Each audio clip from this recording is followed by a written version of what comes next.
कैसे हैं आप सभी?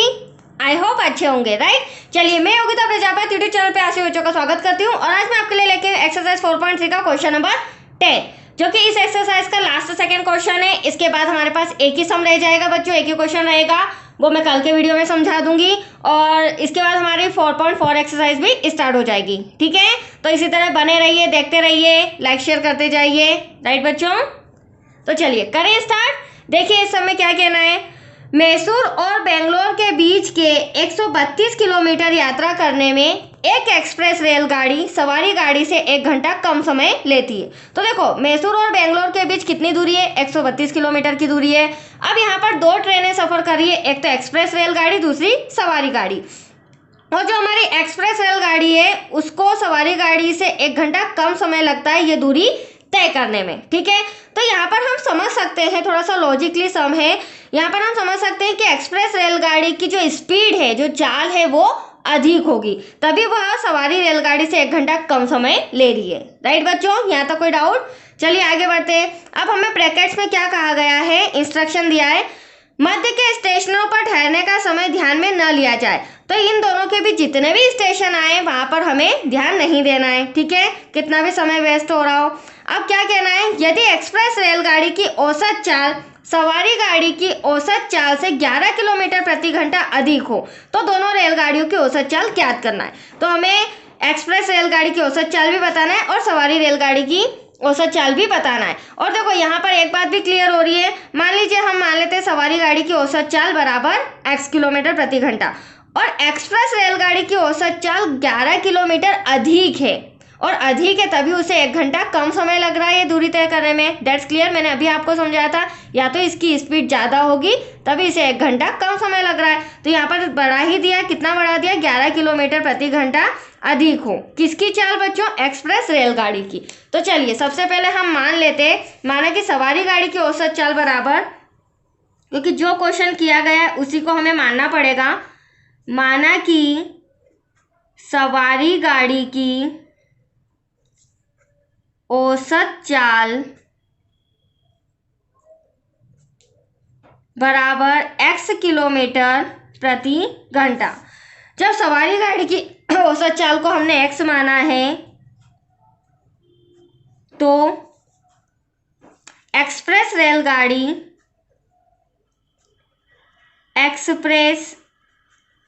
रेलगाड़ी की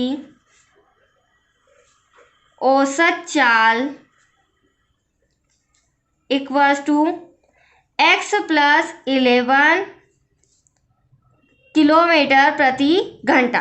तो अब आपको समझ में आ गया होगा मैंने यहाँ प्लस 11 क्यों किया, क्योंकि सवारी गाड़ी की औसत चाल समान है और उसी औसत चाल में एक्सप्रेस रेलगाड़ी को 11 किलोमीटर अधिक बढ़ा दिया गया है। ठीक है, तो यहाँ x प्लस 11 हो जाएगा।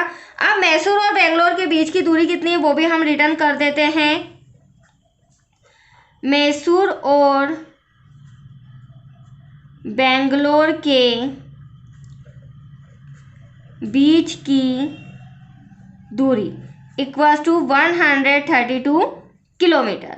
ठीक है, अब देखो बच्चों, ये चाल और दूरी से रिलेटेड सम है, तो यहाँ पर हमें समय का फॉर्मूला लगाना पड़ेगा जो कि हम छोटी क्लासेस से पढ़ते आ रहे हैं। अब समय बराबर क्या होता है, दूरी बटे चाल, और इसी फॉर्मूले के अकॉर्डिंग हमें इस सम को सॉल्व करना है। अब सबसे पहली बात तो मैं आपको बता देती हूँ, दो ट्रेन है, राइट, और दो कंडीशंस हो रही, मतलब जो स्पीड है, एक की स्पीड समान है और दूसरे की स्पीड को 11 किलोमीटर बढ़ा दिया गया है।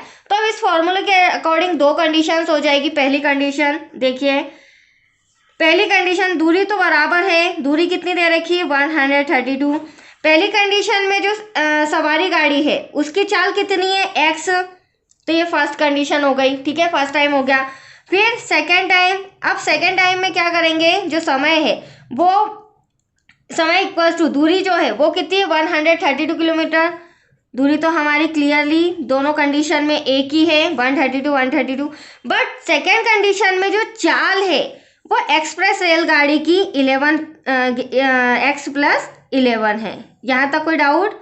तो ये दो कंडीशंस हो गई। अब ध्यान से समझना, इंपॉर्टेंट पॉइंट अब है, क्या कहा गया है, एक्सप्रेस रेलगाड़ी सवारी गाड़ी से 1 घंटा कम समय लेती है। तो ये हमारी सवारी गाड़ी है, इसमें से हमें 1 घंटा कम माइनस करना पड़ेगा, ठीक है। और ये हमारी एक्सप्रेस रेलगाड़ी है, तो यहाँ पर हमें इक्वेशन जमाने के लिए क्या करना पड़ेगा, सवारी गाड़ी से 1 घंटा कम समय लेती, इस तरह से हमें इक्वेशन जमानी पड़ेगी, राइट बच्चों। डिवाइड में x प्लस 11। अब देखिए हम क्या करेंगे, ये x वाले डिजिट उठा के इधर ले आते हैं, माइनस का 1 उधर करेंगे तो प्लस का हो जाएगा, और ये पूरी डिजिट इधर लाएंगे तो किसकी हो जाएगी, माइनस की हो जाएगी। तो 132 अपॉन में x ऐसा का ऐसा, प्लस का 132 इधर आके माइनस का हो जाएगा, डिवाइड में x प्लस 11, माइनस का 1 उधर जाके प्लस का हो जाएगा, राइट। ऐसा क्यों किया, क्योंकि हमें इक्वेशन बनानी है, बिना उसके हमारा सम आंसर नहीं आएगा। क्रॉस मल्टीप्लिकेशन, बीच में माइनस का साइन है, तो देखो बच्चों x का 132 में करेंगे तो 132x, राइट। 11 का 132 में मल्टीप्लाई करेंगे तो आप जब 11 का 132 में मल्टीप्लाई करोगे तो आपका आंसर आएगा 1452। x का 132 में करेंगे तो 132x। अब डिवाइड में आप लोग देख रहे होंगे इनका भी आपस में होगा, तो x का x में होगा तो x² प्लस 11 का x में होगा तो 11x इक्वल्स टू 1 ऐसा का ऐसा। अब यहाँ पर आप देख रहे होंगे 132x प्लस का और 132x माइनस का, तो ये तो कैंसिल हो गया, हमारे पास बचा 1452 डिवाइड में x² प्लस 11x और इक्वल्स टू में 1। अब इसके भी डिवाइड में कुछ नहीं है तो यहाँ से मन से 1 यहाँ पर भी हम लगा सकते। अब 1 का मल्टीप्लाई इधर और x² प्लस 11x का मल्टीप्लाई इधर, तो एटलीस्ट वही डिजिट आएगी बच्चों, x² plus 11x equals to 1452 1452, ठीक है। अब हम क्या करेंगे, इक्वल का 1452 इक्वल के इधर आ जाएगा, तो प्लस का इधर आके क्या हो जाएगा, माइनस का, तो हमारी इक्वेशन जम जाएगी। यहाँ पर मैं लिख देती हूँ x² प्लस 11x माइनस का 1452 और इक्वल में 0। Any doubt. अब चलिए फटाफट इसे हम द्विघाती सूत्र का यूज करके आंसर लाते हैं। तो सबसे पहले हम एबीसी अलग कर लेते हैं। x² का गुणांक कुछ नहीं तो हम 1 से 1 मान लेंगे, b इक्वल्स टू हमारा 11 हो जाएगा, c इक्वल्स टू माइनस का 1452। इस बात का ध्यान रखना बच्चे, हम स्टेक करते हैं माइनस भूल जाते हैं। अब द्विघाती सूत्र क्या होता है, minus b plus minus √b² minus का 4ac डिवाइड में आ जाएगा हमारा 2a, ठीक है। अब आपके सामने मैंने एबीसी अलग किया, फटाफट मैं वैल्यू पुट करती हूँ। माइनस फॉर्मूले का b की वैल्यू कितनी है बच्चों, 11 दे रखी है, प्लस माइनस ऐसा का ऐसा। अब यहाँ पे अंडर रूट में क्या हो जाएगा, b की वैल्यू 11 इसका होल स्क्वायर माइनस 4 ऐसा का ऐसा, a की वैल्यू वापस से आपके ब्रैकेट में 1, c की value minus 1452 bracket close, divide में क्या है बच्चों 2, a की वैल्यू क्या हो जाएगी वापस से 1। अब मैंने सारी वैल्यूज पुट कर ली है, अब हमें इसे सॉल्व करना है। तो देखिए माइनस का 11 ऐसा का ऐसा प्लस माइनस अंडर रूट 11 का गुणा 11 में करोगे, 11 का 2 में नहीं करना है, 11 का मल्टीप्लाई 11 में करना है, तो आपका आंसर आएगा 121। यहाँ पर माइनस माइनस क्या हो जाएगा बच्चों, प्लस हो जाएगा, और 4 का मल्टीप्लाई हम इसमें करेंगे तो 4 2 ज़ा 8, 4 5 ज़ा 20, 20 का 0 कैरी आया 2, 4 4 ज़ा 16 और 2 18 कैरी आया 1, 4 1 ज़ा 4 और 1 5, ठीक है। ये मल्टीप्लाई हो चुका है, डिवाइड में मल्टीप्लाई करेंगे तो एटलीस्ट 2 1 ज़ा 2। अब हम क्या करेंगे, अंडर रूट में आप देख रहे हैं दोनों डिजिट दोनों प्लस की है तो इन्हें ऐड कर देते हैं। कैसे, 8 और 1 9, 0 में 2 करोगे तो 2, 8 में 1 करेंगे तो 9 और 5 ऐसा का ऐसा, ठीक है, डिवाइड में 2। अब आप सोच रहे होंगे इसका स्क्वायर रूट अगर मैं आपसे पूछूं तो आपको काफ़ी डिफिकल्ट लग रहा होगा, तो इसमें मैंने पहले भी ट्रिक बताई है। अगर इतनी बड़ी डिजिट का, और देखो बहुत सारे बच्चे रहते हैं जो इतनी बड़ी डिजिट का एग्जैक्टली वर्गमूल या स्क्वायर रूट नहीं बता पाते हैं, दैट्स क्लियर। तो इसके लिए मैंने क्या बताया था आपको बच्चों, इसका हम एलसीएम ले लेंगे। एलसीएम लेने से हमें पता चल जाएगा, जो भी यहाँ फैक्टर्स आएंगे उससे हमें पता चल जाएगा कि इसका स्क्वायर रूट वर्गमूल क्या है। तो देखो सबसे पहले तो जो हमारा एलसीएम है, ये जो संख्या है लास्ट में 9 है, मतलब कि विषम संख्या लेना होगा, और उसमें भी 3 से अगर आप ट्राई करेंगे तो नहीं जाएगा, ये जाएगा आपका डायरेक्टली 7 से। देखिए कैसे, 59 तो नहीं आता, उससे छोटा 56 आता है, वो भी 8 टाइम में। 7 8 56 बचा 3, तो ये हो गया 32। 7 चौक 28 बचा 4 49, तो 7 7 49, 7 7 49। अब वापस 7 से जाएगा, आप देख रहे हैं लास्ट में भी 7 है, तो 7 1 7 बचा यहाँ 14, 7 2 14, 7 1 7। अब अभी मैंने 121 का आपको बताया था 11 का 11 में मल्टीप्लाई करेंगे 121, तो यहाँ पर 11 का ही मल्टीप्लाई करना पड़ेगा, डिवाइड करना पड़ेगा, सॉरी। 11 1 11 बचा 1, 11 1 11, तो ये 11 से 11। अब आपके लिए स्क्वायर रूट आया है 7 इंटू 7 इंटू 11 इंटू 11, और चूंकि वर्गमूल है तो 2 2 का पेयर बनता है, यहाँ से 2 में से एक बाहर, यहाँ से 2 में से एक बाहर, तो एटलीस्ट आपका आया है मल्टीप्लाई करने पर 77, 11 7 77। तो इसका वर्गमूल क्या आया है बच्चों? 77 आया आपको समझ में? चलिए -11 प्लस माइनस यहाँ पर अंडर रूट सॉल्व होके 77 आ चुका है, डिवाइड में 2।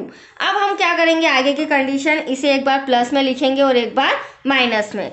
तो यहाँ पर इंस्ट्रक्शन प्लस लेने पर, ठीक है, और यहाँ पर इंस्ट्रक्शन माइनस लेने पर, तो देखिए x इक्वल्स टू माइनस का 11 तो ऐसा का ऐसा, बट जो 77 है वो हमें किसका लेना होगा? प्लस का, क्योंकि हमने इंस्ट्रक्शन ये लिखा है। ठीक ऐसे ही 11 माइनस का, बट जो 77 होगा यहाँ माइनस लिखा है, तो 77 भी किसका होगा बच्चों? माइनस का। Any doubt? अब थोड़ा सा मैं कॉपी इस तरह से कर लेती हूँ। अब देखिए इसे सॉल्व करते हैं। 77 में से 11 गया तो हमारे पास बचा 66, और बड़ी संख्या प्लस की है, राइट। कैंसिल करेंगे 2 3 6, 2 3 6, तो एटलीस्ट x इक्वल्स टू कितना आया? 33। एक आंसर तो आपका आ चुका है। Any doubt? अब हम क्या करेंगे, यहाँ पर दोनों में माइनस है, तो देखो माइनस माइनस होता प्लस है, मैंने पहले भी समझाया था, माइनस माइनस होता प्लस है, बट साइन माइनस का आता है। तो 718 माइनस का 88, 2 से कैंसिल करेंगे, 2 4 8, 2 4 8, तो x इक्वल टू माइनस का 44। अब आप लोग देख रहे होंगे बच्चों 2 x आए हैं, ठीक है, सॉरी, एक प्लस में आया है, दूसरा माइनस में आया है, और हमारा क्वेश्चन क्या था? औसत चाल, सवारी गाड़ी की औसत चाल बराबर x किलोमीटर प्रति घंटा। तो दोनों x में से कौन सा लोगे? तो ये वाला x मान्य नहीं है, क्योंकि कोई भी चाल माइनस में नहीं होती, ऋणात्मक नहीं होती। तो सवारी गाड़ी की x चाल, सॉरी सवारी गाड़ी की औसत चाल x बराबर 33 किलोमीटर। तो यहाँ पर हम लिख देते हैं फटाफट, क्योंकि हमें एक्सप्रेस गाड़ी की भी बतानी है। तो सबसे पहले सवारी गाड़ी की औसत चाल x इक्वल्स टू 33 किलोमीटर प्रति घंटा। फिर वैसे ही एक्सप्रेस रेलगाड़ी की औसत चाल, तो एक्सप्रेस रेलगाड़ी की औसत चाल को हमने क्या माना था बच्चों? x + 11, जो भी उसकी चाल है उसको 11 किलोमीटर हमने बढ़ा दिया था। तो x हमारा कितना आया है? 33 + 11, दोनों को ऐड कर देंगे तो 44 किलोमीटर प्रति घंटा। That's your answer. तो आई होप आपको समझ में आया हो बच्चों। ये सम कंप्लीट हो चुका है। अब एक लास्ट सम है, वो नेक्स्ट वीडियो में मैं समझा दूंगी। ओके, तब तक के लिए थैंक यू।